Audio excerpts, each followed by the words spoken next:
السلام عليكم ورحمة الله تعالى وبركاته. نتمنى تكونوا بأحوال جيدة إن شاء الله. جيتكم فيديو جديد غادي نحضروا فخيضات ديال الدجاج في الفرن بواحد الطريقة اللي بسيطة وكتجي زوينة بزاف. فالمكونات عندي معلقة صغيرة من الملح، الإبزار، الخرقوم، التحميرة، وسكينجبير، 3 الفصوص ديال الثوم. المكونات كلهم عندنا معلقة صغيرة من الحاجة. وبالنسبة للثوم الا كان ثوم بودر ديروا معلقة صغيرة.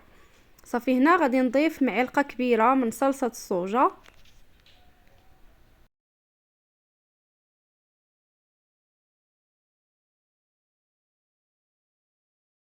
غادي نضيف معلقه صغيره ديال المطارد، وغادي ناخذ واحد عصير حامضه تكون صغيره. صافي هنا من بعد غادي ندوز باش ندير واحد المكون سحري اللي تيجيب لينا هاد التوابل اللي كيعطينا واحد التعليكه في الدجاج ديالنا. هو معلقه كبيره ديال الدقيق، دقيق الفورس، وعندي واحد ربع كأس ديال الماء باش غادي نخلط هاد التوابل. فصراحه هاد الطريقه كتجي بنينه بزاف وكتجي معلكه، فغير جربوها بعينيكم مغمضين، كتجي بنينه بزاف. صافي كنخلط مزيان كما كتلاحظوا حتى كيذوب ليا هذاك الدقيق، ما تيبقاوش عندنا الحبيبات ديال الدقيق. صافي من بعد غادي نبدا باش نشرمل هذوك الفخيضات ديال الدجاج.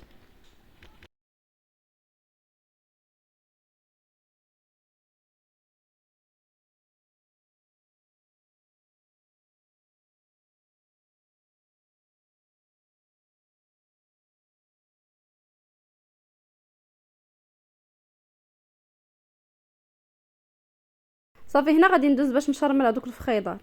فانا هنايا شرملتهم وغادي نخليهم ساعه ديال المكانه.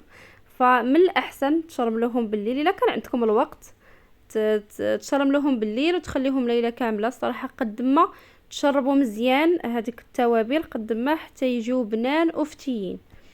فانا كما قلت لكم خليتهم غير ساعه ديال المكانه، كنت مزروبه. صافي وطيبتهم، فالصراحه راه جاو رائعين. فغادي تجربوهم وردوا عليا في الكومونتير، راه تيجيو خطيرين في المذاق. وهذا بالنسبه الكميه راه كتبقى طبعا على حسب افراد العائله. صافي كما شفتوا هنايا من بعد ما شرملتهم كلهم غادي نغطي عليهم وغادي نخليهم كما قلت لكم واحد الساعه ديال المكانه، وغادي ندوزو باش نديرو البطاطا.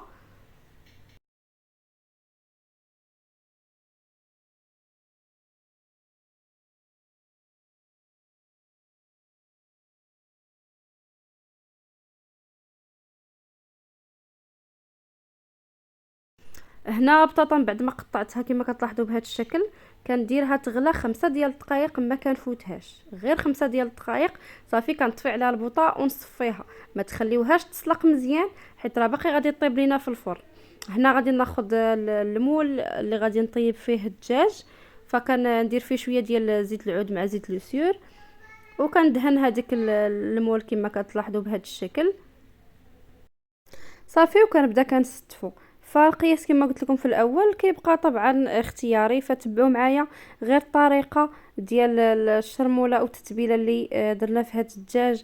صراحه راه كتجي رائعه غزاله ما شاء الله، خصوصا الا خليتوه بحال درتوه في الليل وخليتوه بان في هاد بات عفوا في هذاك الشرموله، راه كيتشرب وكيجي بنين بزاف. فكنتمنى انكم تجربوا هذه الطريقه، راه غادي تكون هي المعتمده عندكم ان شاء الله. فكما شفتوا معايا هنا كنستف هذوك الفخوضه. صافي وديك ديك الشرموله اللي بقات ليا كما كتلاحظوا غادي نوضع فيها البطاطا. وبالنسبه للبطاطا كما قلت لكم في الاول ما تسلقوهاش بزاف، غير واحد شويه وكتطفيو عليها. حاولوا تصفيوها مزيان من هذاك الماء. صافي وكنوضعوها نشرملوها بهاد الشرموله، نحاولوا نخلطوه مزيان حتى كتشرمل مزيان. صافي وكنوضعها من فوق الدجاج. وهنا راه تنكون شعلت الفرن، كنخدمو من الفوق ومن التحت على 200 درجه. نشعلو قبل فاش كنبدا كنستف دوك الفخيضات، كنشعلو باش ندخلو ليه هاد الدجاج، ندخلوه الفرن يكون سخون. صافي هنا غناخذ بطاطا ونحاول انني نديرها هكاك في الجنيبات كما كتلاحظوا بهذا الشكل، شكل عشوائي. صافي، وراه كندخلوها طيب، وصراحة راه كتجي بنينة. كنتمنى انكم تجربوها وردوا عليا في التعاليق.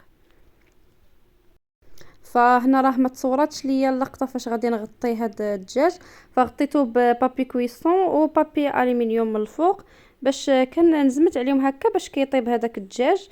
صافي، غير تيطيب الدجاج وطيب لنا هذيك بطاطا كنعري عليه باش يتحمر ليا وياخذ واحد اللون ذهبي. صافي، هنا راه غادي ندخلو الفرن. من بعد ان شاء الله ما غادي يطيب غادي نرجع معكم باش تشوفوا الشكل النهائي. وهذا هو الدجاج ديالنا او الفخيضات الدجاج من بعد ما طابوا. شوفوا معايا كياخذوا هذا اللون الذهبي، ما شاء الله راه كيجي بنين ومعلك وطايب وفتي. فكنتمنى ينال الاعجاب ديالكم وانكم تجربوه. فنتلاقاو ان شاء الله في فيديو جديد. مع السلامه.